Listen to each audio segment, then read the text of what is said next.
All right, let's give you a global picture now. Here's our world wrap looking at international news, and a service of thanksgiving for the late Archbishop Desmond Tutu has taken place at Westminster Abbey in London.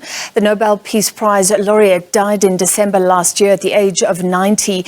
Of course, as a nation, we mourned. Today, friends, family and colleagues came together to celebrate his life and legacy. Our UK correspondent Laura Makin-Isherwood is outside Westminster Abbey. Laura, thank you for being with us. Tell us more about the service, who was there, and what did it say about the legacy that the Arch has left in the UK? Well, the service has just finished. People are now flooding out of Westminster Abbey here after hearing readings from friends, from family. Also a sermon delivered by Archbishop Desmond Tutu's daughter as well. And I'm joined by his granddaughter, Mungi Ingamane here. And you were in there. Just describe to me what the sense of feeling was inside the Abbey today. As you said, a lot of friendship, sort of a reflection on his legacy of justice and reconciliation. And I think the one line that sort of stood out to me is one of the prayers that said, "May his example become our practice." And I think that's maybe something I'll carry with me as I, move on and try and figure out what I can do to carry on his legacy. How important was it to bring people together to talk about him? Obviously, it's around 6 months since he passed on, but this is the first time really that people have been able to come together. So how important was that for you and your family as well? Yeah.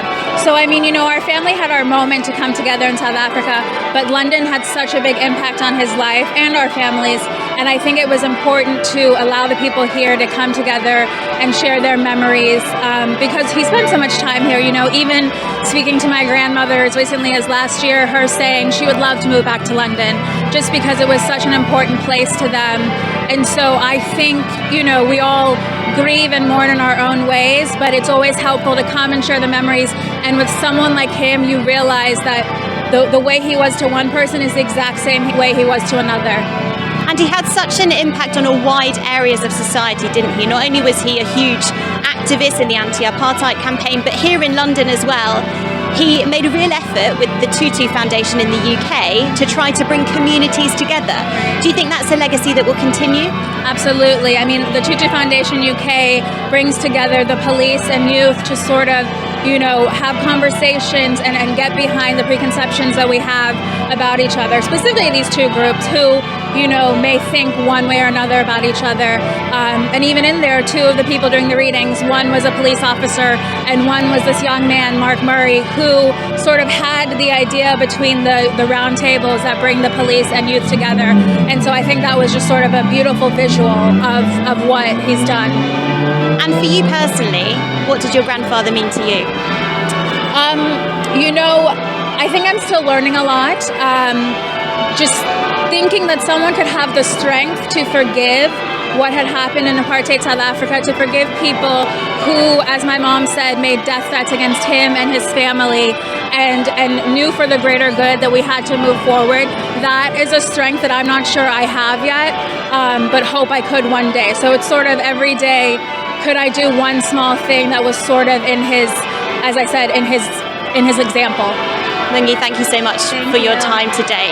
As people are flooding out of Westminster Abbey now, of course, they're going to continue their thoughts, but this, of course, was a moment of reflection to look back on the life of Archbishop Desmond Tutu. He himself has spent time at Westminster Abbey, giving sermons, giving readings as well at the memorial service of his friend Nelson Mandela. So quite poignant that this is the location for this Thanksgiving service today.